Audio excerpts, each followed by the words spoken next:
Nous sommes, comme je l'ai dit tout à l'heure, nous sommes très heureux d'être là, au milieu de vous. Pour ceux qui ne nous connaissent pas, nous venons de Montpellier. Et donc, votre pasteur nous a demandé de le remplacer. Et c'est vraiment une joie de pouvoir partager la communion fraternelle et humblement de pouvoir vous apporter le conseil, la parole de Dieu. Tout tremblant, tout timide, mais c'est avec une joie, le cœur rempli de joie, que ce matin, je veux le faire avec la grâce de notre Seigneur Jésus-Christ. Donc nous faisons la lecture, nous allons lire tout le chapitre 44. Il est dit ceci au chef des chantres, des fils de Corée, cantique. Ô Dieu, nous avons entendu de nos oreilles, nos pères nous ont raconté les œuvres que tu as accomplies de leur temps, au jour d'autrefois. De ta main, tu as chassé les nations pour les établir, tu as frappé des peuples pour les entendre, car ce n'est point par leur épée qu'ils se sont emparés du pays, ce n'est point par leurs bras qui les a sauvés. Mais c'est ta droite, c'est ton bras, c'est la lumière de ta face, parce que tu les aimais. Ô Dieu, tu es mon roi, ordonne la délivrance de Jacob. Avec toi, nous renversons nos ennemis, avec ton nom, nous écrasons nos adversaires, car ce n'est pas avec mon arc que je me confie, ce n'est pas mon épée qui me sauvera, mais c'est toi qui nous délivres de nos ennemis et qui confond ceux qui nous haïssent.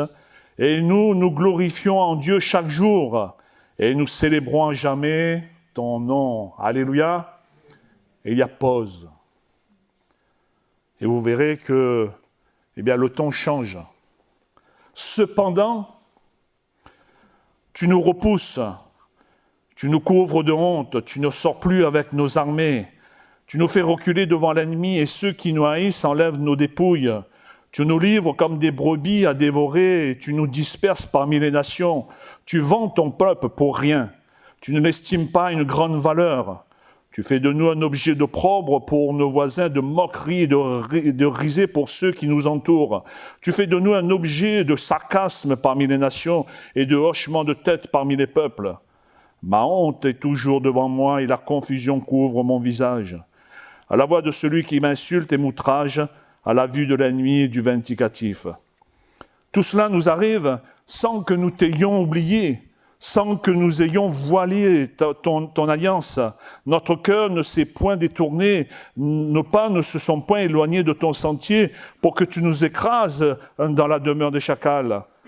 Et tu nous couvres de l'opprobre de la mort. Si nous avions oublié le nom de notre Dieu et étendu nos mains vers un Dieu étranger, Dieu ne le saurait-il pas? Lui qui connaît les secrets du cœur, et c'est à cause de toi qu'on nous égorge tous les jours, qu'on nous regarde comme des brebis destinées à la boucherie. Mais réveille-toi. Pourquoi dors-tu, Seigneur? Réveille-toi. Ne nous repousse pas à jamais. Pourquoi caches-tu ta face? Pourquoi oublies-tu notre misère et notre oppression? Car notre âme est abattue dans la poussière, notre corps est attaché à la terre. Lève-toi pour nous secourir. Délivre-nous à cause de ta bonté. Amen. Alléluia. J'ai fait exprès de mettre un peu le ton dans cette lecture, mais vous conviendrez avec moi qu'il y a quand même une certaine façon de s'exprimer, de dire les choses. Et c'est vrai qu'aujourd'hui, ce que j'aimerais partager avec vous, et c'est ce que nous voyons au travers de ce texte, qui met, je dirais, en évidence deux réalités. La première réalité, c'est celui de la foi, celui de la réalité divine et notre perception, la perception humaine.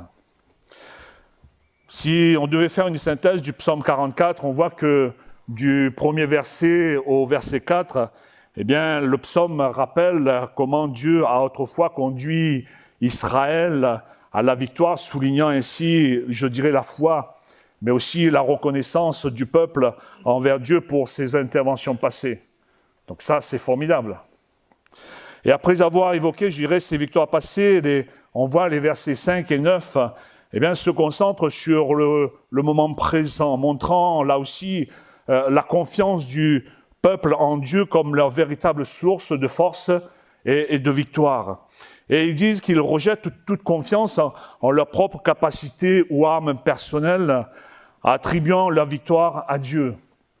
Et cette foi inébranlable en Dieu est accompagnée, nous l'avons vu, d'une louange constante pour la fidélité et la puissance de Dieu. Cependant, nous voyons qu'au verset 10, eh bien, il y a quand même un changement notable vers une expression, certes, de douleur, une expression de souffrance, mais je dirais également d'accusation. Je ne sais pas ce que vous en pensez. Et le peuple, on voit ici, je dirais, attribue directement à Dieu la responsabilité de la souffrance actuelle, utilisant, eh bien, par 9 reprises le nom « tu » pour désigner Dieu, ce qui donne, je dirais, l'impression qu'il pointe directement du doigt Dieu en l'accusant de leur situation et le jugeant de leur détresse actuelle. Et je dirais que ce paradoxe est d'autant plus frappant que, malgré leur sentiment d'abandon, eh bien, nous avons vu également que le peuple affirme que toutes ces épreuves leur sont arrivées alors qu'ils n'ont même pas oublié Dieu, ni été infidèles à son alliance, que leur cœur ne s'est pas détourné, leurs pas n'ont pas dévié du sentier de Dieu, bien que Dieu, lui, les ait écrasés dans le lieu des chacals et couverts de l'ombre de la mort. Le peuple invoque même Dieu, je dirais, comme témoin de leur fidélité, en déclarant « Si nous avions oublié le nom de notre Dieu et étendu nos mains vers un Dieu étranger, Dieu ne l'aurait-il pas découvert ?» Car c'est lui qui connaît les secrets des cœurs. Et nous voyons enfin au verset 24 à 27 que le peuple implore Dieu avec une prière certes qui est intense, une prière qui fait ressortir le désespoir, suppliant Dieu d'intervenir, de les sauver, mais je dirais aussi tout en attribuant à Dieu des comportements et des actions qui ne sont pas réellement les siens. Et je crois que le psaume 44 montre clairement 2 réalités contrastées.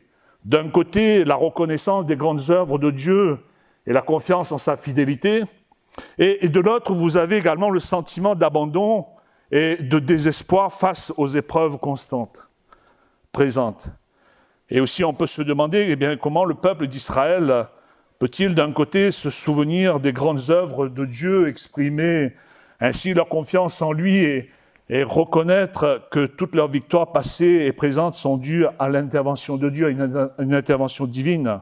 Et de l'autre côté, je dirais se sentir profondément abandonnés et même accuser Dieu de les avoir rejetés, de les avoir humiliés, livrés à leurs ennemis, même de dormir, de les repousser, de se cacher, de les oublier, de ne rien faire. Je crois qu'au travers de ce psaume, nous voyons clairement la perception du peuple d'Israël, qui est une perception qui est très éloignée de la réalité divine, notamment, je dirais, en ce qui concerne la nature et les actions de Dieu. Et cela soulève la question, Dieu est-il réellement comme le peuple d'Israël le perçoit ici dans ce passage? Dieu agit-il vraiment de la manière qu'il prétend? Et sommes-nous si différents du peuple d'Israël? Posons-nous la question ce matin, n'avons-nous pas ou ne continuons-nous pas à avoir des moments où, malgré notre foi en Dieu et notre reconnaissance de ses bienfaits, nous ressentons la confusion, l'abandon et des doutes face aux difficultés de la vie? Parfois, nous allons même jusqu'à attribuer à Dieu des choses qu'il n'est pas responsable ou à lui prêter des intentions qui ne sont pas les siennes. Et dans notre marche de foi, notre marche avec le Seigneur, nous rencontrons souvent des moments où notre perception des événements, des actions de Dieu et même de sa nature semble en décalage avec la réalité divine. Et je crois que ce décalage, ce sentiment, nous fait ralentir dans notre progression spirituelle. Parfois, notre perception des choses ralentit notre marche avec le Seigneur. Et je crois qu'il est important pour nous, ce matin, de nous rappeler, de se rappeler que Dieu est bon et que ce qu'il nous donne, ce qu'il nous demande de faire est bon et parfait. Amen. Et souvenez-vous de la leçon de Jésus faite à ses disciples à propos de l'homme aveugle de naissance. Souvenez-nous de cet homme. La Bible nous dit que Jésus vit en passant un homme aveugle de naissance. Ses disciples lui posèrent cette question: Maître, qui a péché, cet homme ou ses parents, pour qu'il soit né aveugle? Et Jésus de répondre: ce n'est pas que lui ou ses parents aient péché, mais c'est afin que les œuvres de Dieu soient révélées en lui. Et on voit ici l'histoire de cet homme né aveugle, qui illustre parfaitement nos interprétations humaines, qui peuvent parfois être limitées et même erronées. Nous avons tendance, je dirais, à chercher des causes, voire même des effets immédiats, souvent en termes de culpabilité, de mérite, comme les disciples l'ont fait en demandant si l'aveuglement de cet homme était dû à son péché ou à celui de ses parents. Et cependant, Jésus, lui, il nous montre la réalité divine qui dépasse notre interprétation simpliste et notre propre compréhension limitée. La situation de l'aveugle de naissance, Jésus dira, ce n'est pas un châtiment, mais c'est une opportunité pour que la gloire de Dieu se manifeste. Alléluia. Et je vais citer très rapidement 3 autres exemples de cette perception humaine et de la réalité divine. Vous connaissez les espions qui ont été envoyés à Canaan. Lorsque Moïse envoya 12 espions, il y en a 10 sur 12 qui ont dit « Nous ne pouvons pas monter contre ce peuple, car il est plus fort que nous. » Et il y en a 2 parmi les 12 qui vont dire « Montons, emparons-nous du pays, car nous en serons capables. » Alléluia. Amen. Et nous voyons que ces espions qui ont été envoyés à Canaan montrent que la perception humaine peut être entravée par la peur, par le manque de foi, alors que la réalité divine, le plan de Dieu, la volonté de Dieu, lui, repose sur une promesse et une puissance assurée par Dieu. Alléluia. Un second exemple, c'est celui de Anne. Anne, vous avez le côté de la perception humaine qui symbolise le désespoir et l'humiliation. Et Anne, c'est vrai, se sentait incomprise, désespérée par sa perception de la situation. Et c'est vrai que sa situation était marquée par la douleur et par l'humiliation, par par la femme de son mari, Elkana, mais également par le prophète Élie, qui l'a pris aussi pour une ivrogne lorsqu'elle priait avec ferveur. Et puis vous avez de l'autre côté la réalité divine, qui est l'exaucement et la bénédiction. Et dans son désir, Anne, elle se tourna vers Dieu.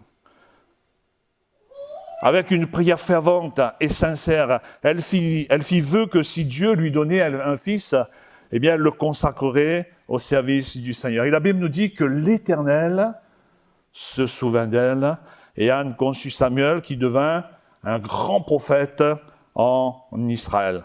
Et on voit que, Samuel, lorsque Anne a conçu Samuel, c'était le temps de Dieu, puisque, Samuel va jouer un rôle très crucial en tant que dernier juge, mais aussi premier prophète, notamment en oignant les premiers rois d'Israël, qui est Saül et David, marquant ici, je dirais, un tournant décisif dans l'histoire d'Israël.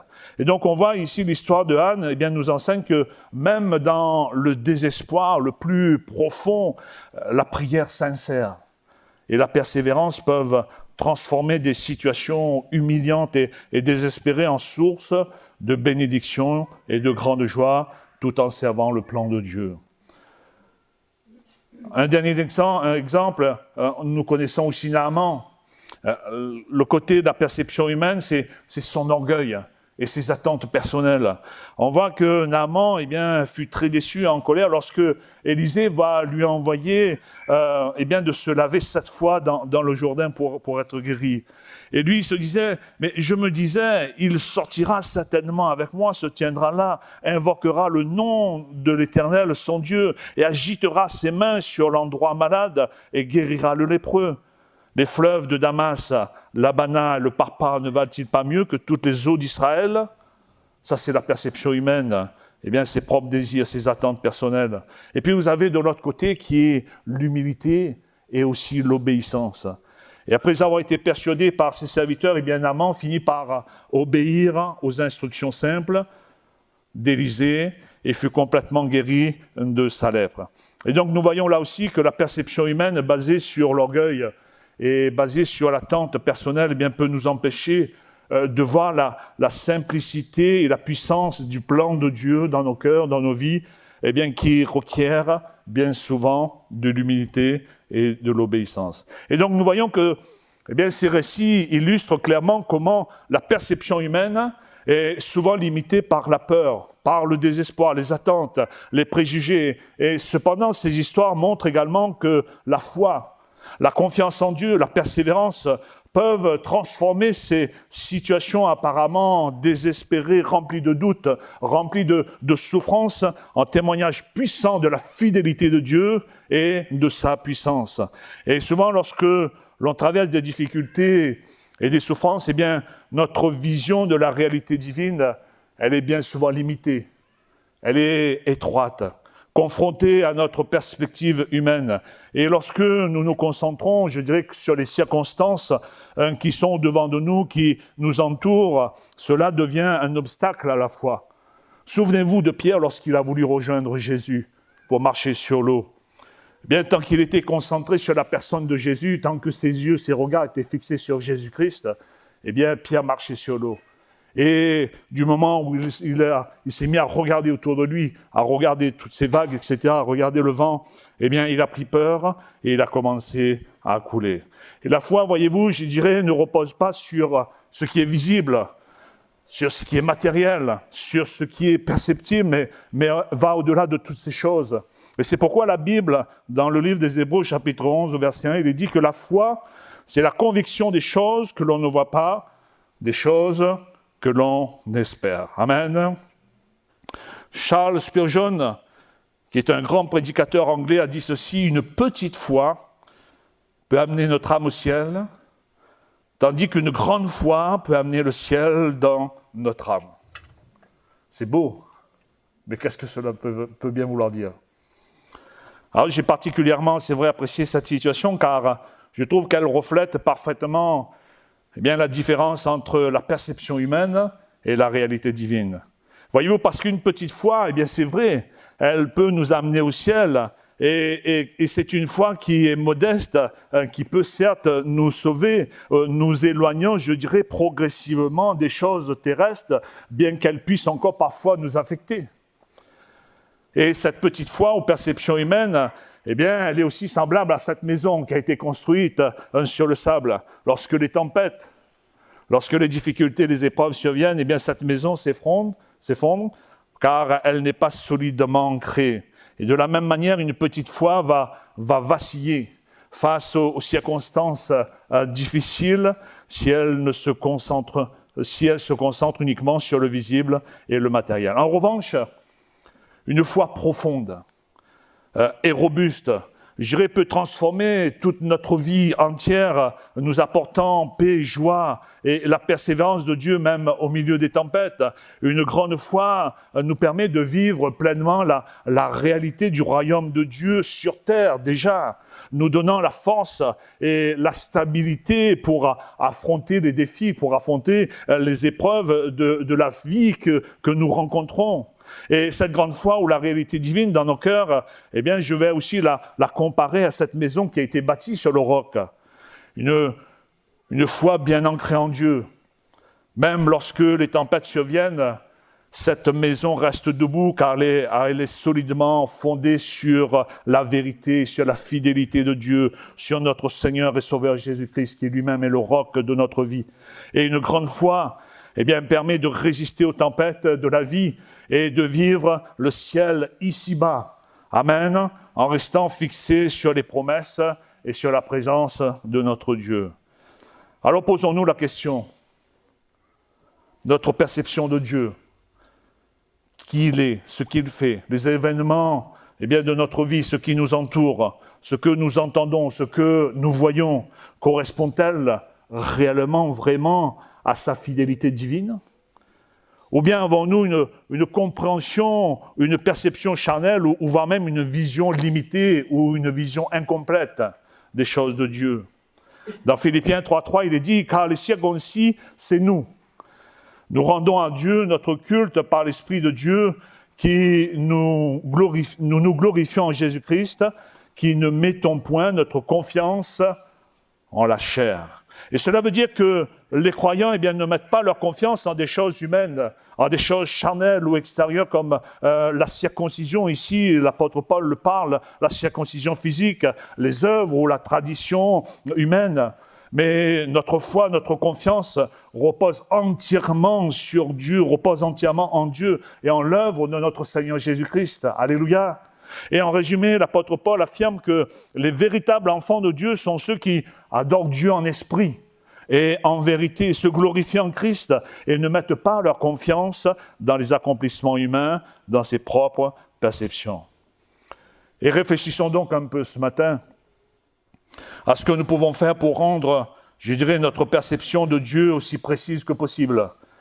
Même si il est impossible de connaître pleinement Dieu tant que nous sommes ici-bas sur cette terre. Mais nous savons qu'un jour viendra lorsque nous serons dans son ciel, nous le connaîtrons tel qu'il est. Mais en attendant, c'est vrai, le temps de notre séjour ici-bas, notre vision est partielle et nous voyons Dieu, nous voyons notre Seigneur comme au travers d'un miroir. Dans Jean chapitre 3, verset 2, il est dit « Bien-aimés, maintenant nous sommes enfants de Dieu, mais ce que nous serons n'a pas encore manifesté, nous le savons. Quand cela sera manifesté, nous lui serons semblables, car nous le verrons tel qu'il est. » Et dans 1 Corinthiens 13, 12, « Aujourd'hui, nous voyons au moyen d'un miroir d'une manière obscure, mais alors nous verrons face à face. Aujourd'hui, je connais en partie, mais alors je connaîtrai comme j'ai été connu. » Amen. Et donc, nous voyons que ce que le Seigneur veut nous amener, ce n'est pas avoir une perception humaine, mais vraiment avoir une perception, une perception divine, que vraiment nous puissions voir au travers des yeux de notre Seigneur, un Jésus-Christ. Alléluia. Alors voyons ensemble quelques points qui nous permettra justement de voir comment le Seigneur voudrait que nous voyions. Alors le premier, je dirais qu'il nous faut se souvenir des bénédictions et des interventions divines. Le premier point consiste donc à se rappeler des bénédictions et des interventions divines dans le passé, du passé. Le psaume 44 commence par évoquer comment le peuple d'Israël se souvient des puissantes interventions de Dieu en leur faveur dans le passé. Et je crois que le rappel de ces actes passés met en lumière la fidélité de Dieu, qui est une fidélité immuable. Dieu ne change pas. Et voyez-vous, ces interventions passées témoignent de sa nature constante et de son engagement envers son peuple. Cette fidélité, je dirais, est une ancre pour nous en tant que croyants, nous rappelant que malgré les apparences, Dieu est celui qui reste présent, Dieu est celui qui reste actif dans notre cœur et dans notre vie. Et de la même manière, qu'il est bénéfique pour nous de nous souvenir des bénédictions et aussi des interventions de Dieu que nous avons connues par le passé. Et lorsque nous nous rappelons de ces moments où Dieu agit puissamment dans notre vie, cela renforce notre confiance en lui. Ces souvenirs nous rappellent de la fidélité de Dieu, qui tient ses promesses. Chaque intervention de Dieu, chaque intervention divine passée, je dirais, comme un témoignage de sa constante présence et de son soutien dans nos cœurs et dans nos vies. Par exemple, repensez peut-être à une guérison que le Seigneur a fait dans votre cœur et dans votre vie.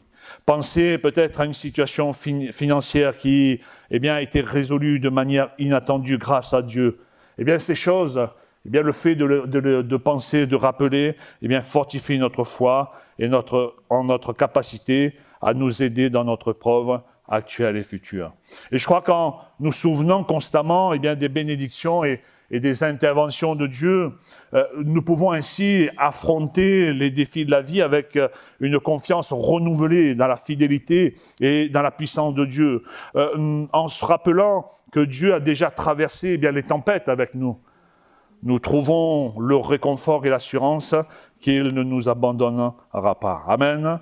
Et le psaume 44 ne précise pas jusqu'où remonte le souvenir du peuple d'Israël.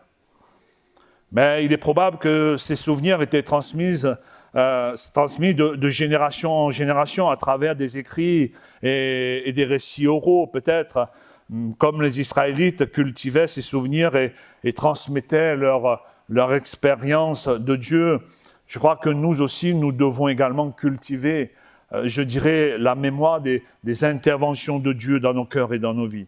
Nous devons, nous aussi, partager notre témoignage de foi avec nos proches, avec notre entourage et notre Église. Ceci afin d'inspirer et de fortifier non seulement notre foi, mais surtout lors des périodes de doute et de difficultés, mais aussi afin de fortifier, je dirais, la foi des autres.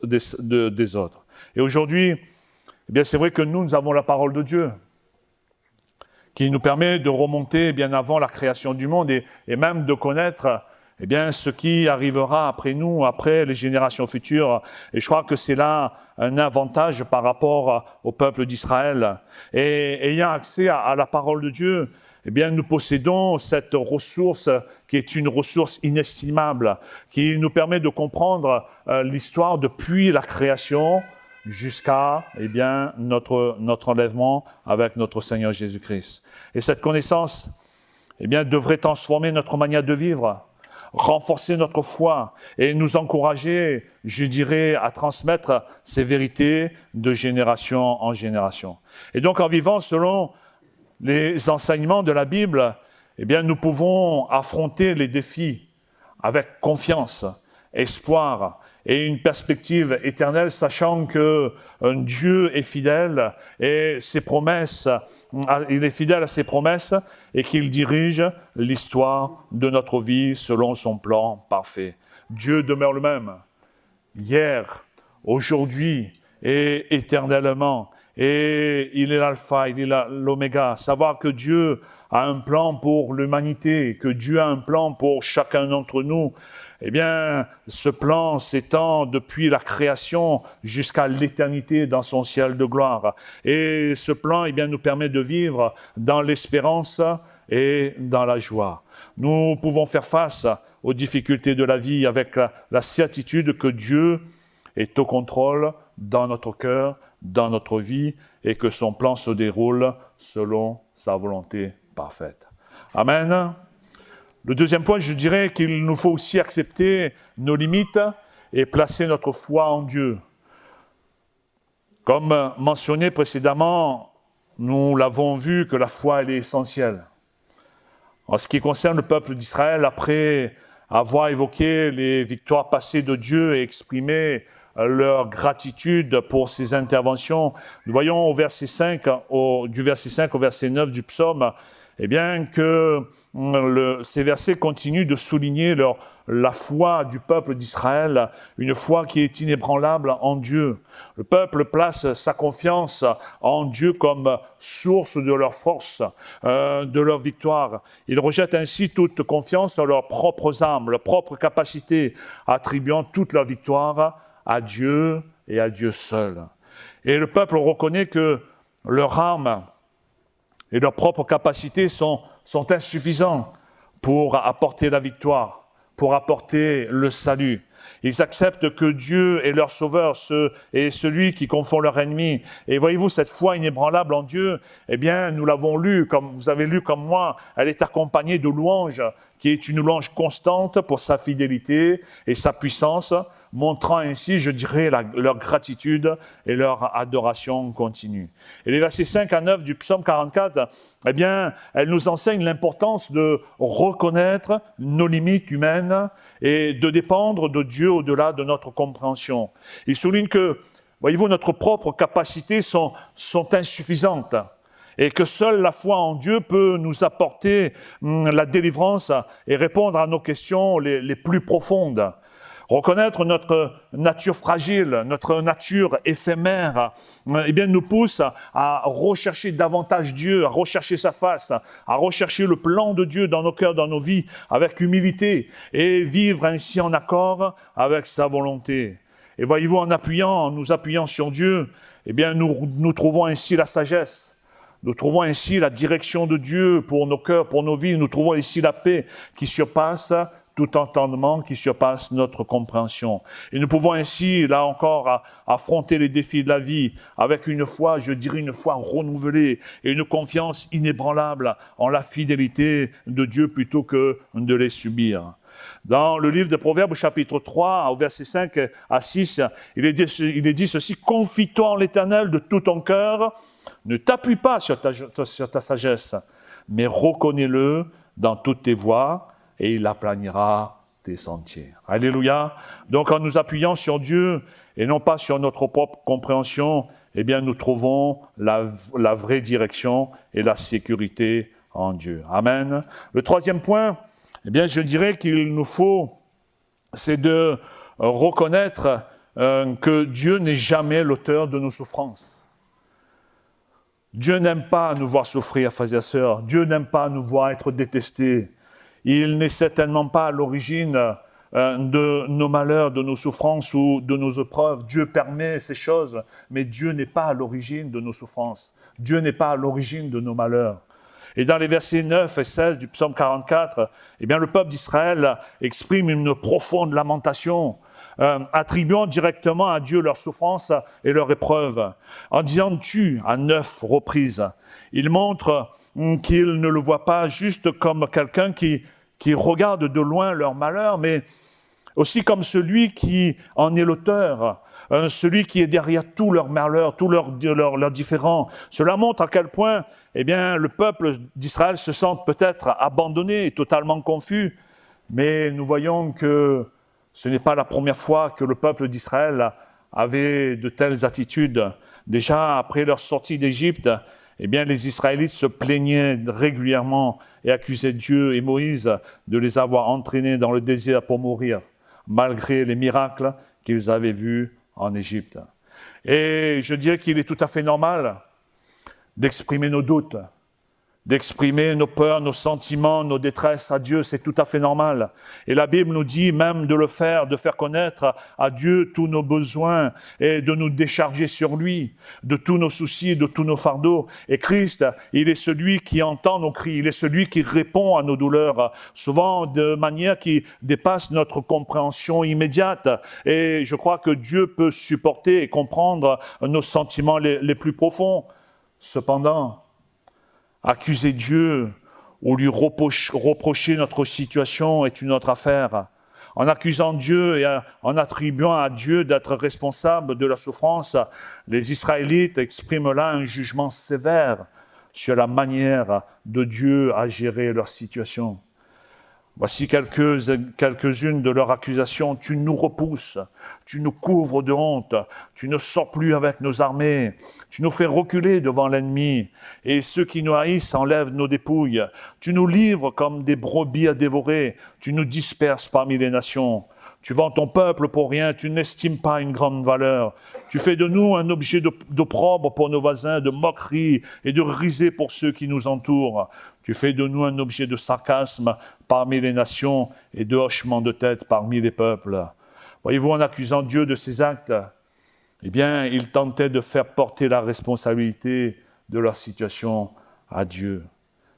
Et voyez-vous, de plus, non seulement le peuple d'Israël tente eh bien, de faire porter la responsabilité de leur situation à Dieu, mais je trouve également que le peuple d'Israël tente également de faire culpabiliser Dieu. Entre les versets 18 et 23, nous voyons que là aussi le temps change pour devenir un plaidoyer ou une justification, soulignant que leur souffrance n'est pas due à leur infidélité et insistant sur la responsabilité de Dieu dans leur situation. Tout cela nous arrive sans que nous t'ayons oublié, sans que nous ayons violé ton alliance, Seigneur. Notre cœur ne s'est point détourné, nos pas ne se sont point éloignés de ton sentier, pour que tu nous écrases dans la demeure des chacals et que tu nous couvres de l'ombre de la mort. Si nous avions oublié le nom de notre Dieu et étendu nos mains vers un Dieu étranger, Dieu ne le saurait-il pas? Lui qui connaît les secrets du cœur. Mais c'est à cause de toi qu'on nous égorge tous les jours, qu'on nous regarde comme des brebis destinées à une boucherie. Et voyez-vous, si nous recevions, nous, de tels reproches, alors que nous savions très bien que nous n'en sommes pas responsables, comment réagirions-nous? Non, mais c'est à moi que tu parles? Non, mais c'est pas possible. C'est à moi que tu t'adresses? C'est à moi que tu m'accuses de la sorte? Mais imaginez combien Dieu est patient envers nous. Et je crois que des fois, on a ce genre de comportement envers Dieu. On ne le réalise peut-être pas, mais Dieu est amour, Dieu est patient, à lui soit toute la gloire. Et voyez-vous, si nous faisons face à des épreuves et à des défis, cela ne signifie pas que Dieu est responsable, ni qu'il nous a abandonnés.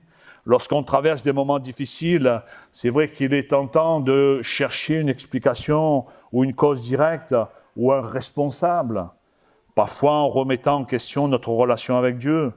Et cependant, l'idée que chaque difficulté provient directement de Dieu ou symbolise un abandon de sa part, ne correspond pas à la nature de Dieu, ne correspond pas à sa volonté.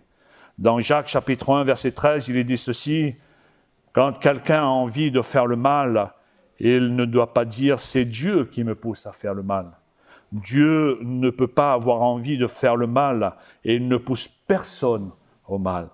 Chacun est poussé au mal par son désir mauvais qui l'attire et l'entraîne. » Voyons donc que les épreuves, les défis peuvent surgir pour de nombreuses raisons. Certaines résultent de notre propres actions, de nos propres choix. D'autres, parfois, elles proviennent des circonstances extérieures ou d'un ensemble de facteurs qui se combinent dans nos vies et dans le monde. La vie humaine, par nature, est faite d'un mélange de bonnes et aussi de mauvaises expériences qui contribuent toutes à notre croissance personnelle et spirituelle. Et voyez-vous bien que partager nos douleurs, nos doutes et nos frustrations sont importants et essentiels pour, une relation sincère avec Dieu. Et il est crucial de le faire en reconnaissant notre rôle de créature et son rôle de créateur. Nous ne sommes pas au-dessus de Dieu. Dieu est au-dessus de nous. C'est Dieu qui contrôle tout. C'est Dieu qui tient tout entre ses mains. Et Dieu est souverain. Et ses plans et ses pensées dépassent la compréhension humaine. Cela implique même que dans les situations difficiles, Dieu, a une perspective et des intentions qui dépassent ce que nous pouvons voir et même comprendre. Et voyez-vous, accuser Dieu, reprocher à Dieu nos situations peut refléter un manque de connaissance de sa souveraineté. Et lorsque nous mettons notre foi en Dieu, nous remettons toutes choses entre ses mains. Nous trouvons la force, nous trouvons la stabilité pour affronter les épreuves en faisant confiance à Dieu. Et nous réalisons que nos légères afflictions du moment présent, lorsque nous nous confions dans la grâce et dans les bontés de notre Seigneur, nous réalisons que nos légères affections du moment présent produisent pour nous, au-delà de toute mesure, un poids éternel de gloire. Alors soyons vraiment attentifs à la manière dont nous interprétons les intentions et les plans de Dieu, les actions de Dieu, tant dans nos vies que celles également des autres. Amen. Un dernier point. Dieu, n'a jamais eu et n'a pas et n'aura jamais un comportement humain. Les Israélites, nous l'avons vu à la fin de ce chapitre, attribuent à Dieu des comportements humains dans les versets 24 à 27, tels que le sommeil, l'oubli, le fait de se cacher. Le Seigneur, vous croyez que le Seigneur joue cache-cache? Le Seigneur ne joue pas cache-cache.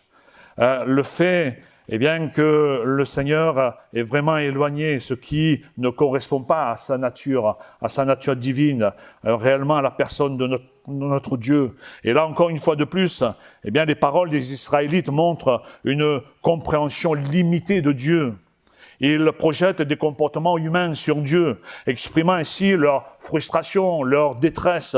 Cependant, ce ne sont pas, les manières d'agir de Dieu. Dieu n'agit pas de la sorte. Cela ne correspond pas aux véritables attributs de Dieu. Pourquoi? Eh bien parce que Dieu ne dort jamais. La Bible affirme que Dieu est toujours vigilant et attentif. Dans le psaume 121, verset 4, il dit ceci, « Voici, il ne sommeille ni ne dort, celui qui garde Israël. Dieu est omniprésent et omnipotent, constamment à l'œuvre dans le monde, même lorsque les humains ne perçoivent pas ses actions. » Constamment à l'œuvre dans le monde. Alors vous voyez, si Dieu est à l'œuvre constamment dans le monde, à combien plus forte raison Dieu est à l'œuvre constamment dans nos cœurs. Nous qui sommes ses enfants, alléluia. Et Dieu, eh bien, il est celui qui ne repousse personne. Le rejet est souvent le résultat d'un manque d'amour, et c'est pourquoi, eh bien, les hommes sont fréquemment victimes de rejet, de frustration de la part de leurs ennemis, de leurs amis, et voire même parfois de leurs proches.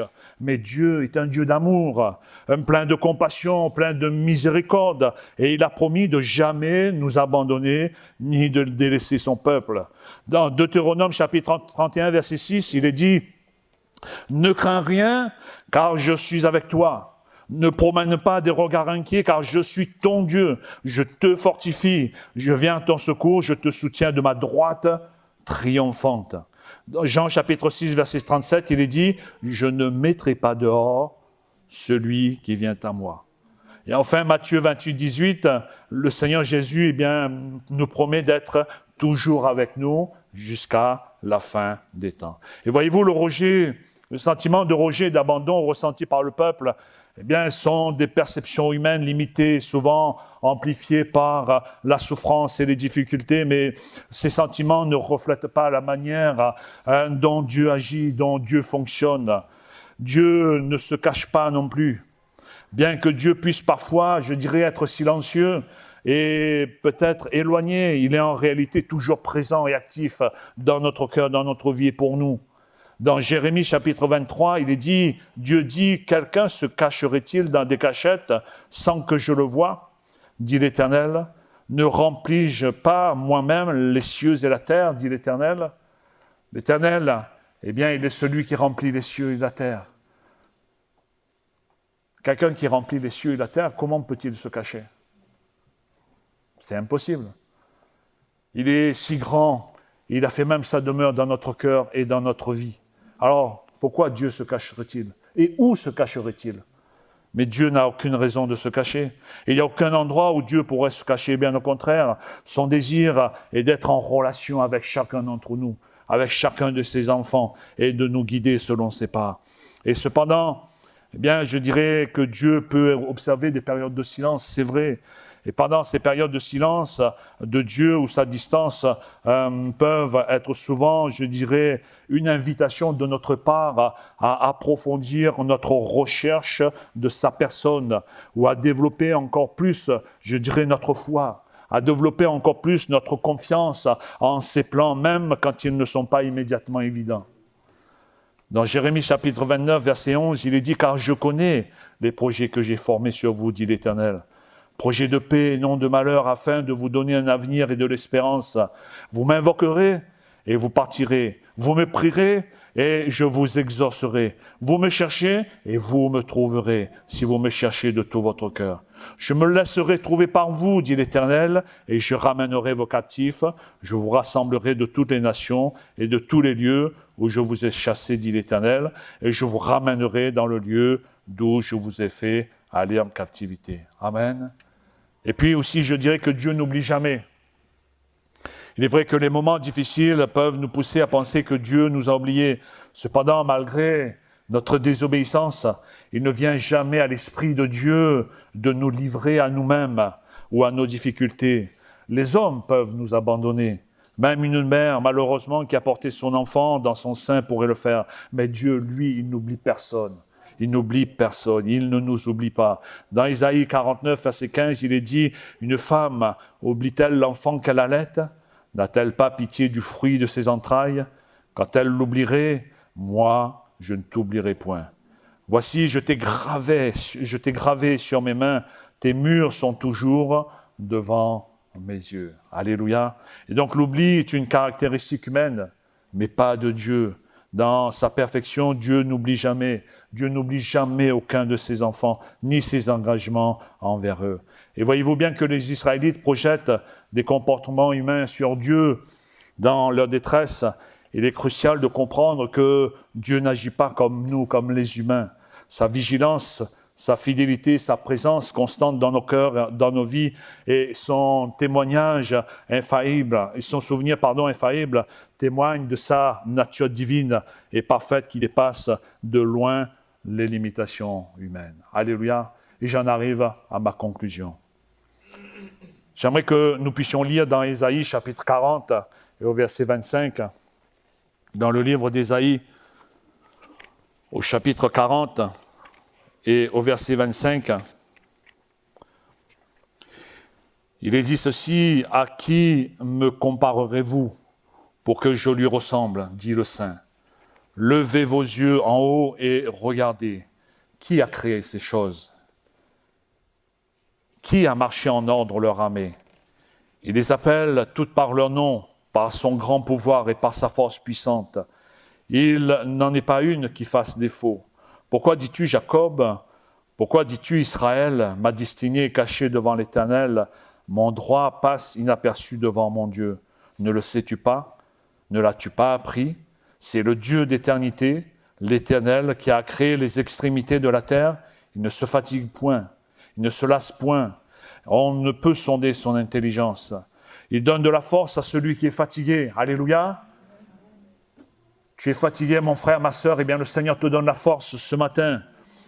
Il augmente la vigueur de celui qui tombe en défaillance. Eh bien, tu es en défaillance, mon frère, ma sœur, ce matin. Eh bien, le Seigneur te donne de la vigueur. Alléluia. Les adolescents se fatiguent et se lassent. Les jeunes hommes chancellent. Mais ceux qui se confient en l'Éternel renouvellent leur force. Ils prennent le vol comme les aigles. Ils courent, ils ne se lassent point. Ils marchent et ne se fatiguent point. Alléluia. Et voyez-vous bien que nous puissions croire, je dirais comprendre les intentions et les plans de Dieu, eh bien notre vision, elle est souvent restreinte et imparfaite. Et c'est pourquoi Dieu, merci Seigneur, eh bien valorise, honore bien plus la foi plutôt que notre perception, plutôt que notre interprétation personnelle. Et ainsi ce matin, eh bien nous sommes invités à reconsidérer notre manière de voir et de comprendre les situations difficiles qui surviennent peut-être dans notre cœur, dans notre vie, dans notre entourage. Plutôt, je dirais que de nous concentrer sur le pourquoi de la souffrance, de nos problèmes, de nos maladies. Nous sommes plutôt appelés à chercher comment Dieu peut se révéler à travers nos problèmes, à travers nos difficultés. Et dans nos propres vies, les épreuves, les défis que nous rencontrons ne sont pas nécessairement un abandon de la part de Dieu ou des conséquences directes de ses erreurs. Dieu ne fait pas d'erreurs. Au contraire, ils peuvent être des occasions pour que les œuvres de Dieu plutôt soient révélées, pour que sa grâce, pour que sa miséricorde et sa puissance se manifestent davantage et de manière inattendue. En adoptant cette perspective, mais aussi cette approche, cette réalité, nous pouvons transformer cette perception de la souffrance, cette perception des difficultés et y voir là des possibilités de croissance spirituelle que Dieu veut nous faire et de témoignage de la fidélité de Dieu dans notre cœur et dans notre vie. Et voyez-vous, ce psaume, l'histoire de cet homme né aveugle, l'histoire de Anne, de Naaman, des espions revenus de Canaan et tant d'autres dans la parole de Dieu nous rappelle de ne pas nous fier uniquement sur notre perception qui est limitée, mais plutôt de regarder, plutôt de chercher à comprendre quelle est la réalité de Dieu, quel est le plan de Dieu pour notre cœur et notre vie, à rechercher ce que Dieu veut réellement, pour nous, le chemin par lequel Dieu voudrait que nous passions, qui peut être à l'œuvre dans chaque circonstance de notre vie. Et en faisant cela, nous apprenons à voir non pas avec les yeux de la chair, non pas avec notre raisonnement, non pas avec notre entendement, non pas avec notre compréhension humaine, non pas avec notre intelligence humaine, mais plutôt avec les yeux de la foi en Jésus-Christ. Et à reconnaître la main de Dieu, qui est présent dans notre cœur, dans notre vie, même si les moments où tout semble sombre et incompréhensible. Amen. À Dieu soit toute la gloire. Nous allons prier le Seigneur. Seigneur notre Dieu, nous te bénissons et nous voulons te rendre grâce. Seigneur notre Dieu, parce que nous savons que tu es celui qui est au milieu de nous, qui est près de nous, Seigneur. Et tu es celui qui nous tient par la main. Et Seigneur, ce matin, c'est vrai, nous voulons nous attendre à ta grâce. Seigneur notre Dieu, à ta miséricorde encore. Seigneur notre Dieu, viens, fais ta demeure dans nos cœurs, dans nos vies. Et pardonne-nous encore, Seigneur. Ainsi, nous avons par quelques occasions, Seigneur, pointé du doigt encore, Seigneur. Si nous avons levé le poing contre toi, Seigneur. Oh, pardonne-nous, Seigneur. Pardonne-nous encore ce matin, Seigneur. Apprends-nous encore, Seigneur notre Dieu, à te faire confiance. Seigneur, parce que tu es le grand Dieu, tu es le Tout-Puissant, tu es le Prince de la vie, tu es le Roi des rois, Seigneur. Tu es le Tout-Puissant. Et Seigneur, ce matin, nous voulons encore, Seigneur, nous remettre entre tes mains, Seigneur. Vraiment, afin que tu nous bénisses et que tu nous enrichis encore de ta grâce, Seigneur, de ton amour, que tu nous aides encore, Seigneur, à aller de l'avant, Seigneur. Et qu'à toi seul revient toute l'honneur, la gloire, la louange, Jésus. Amen.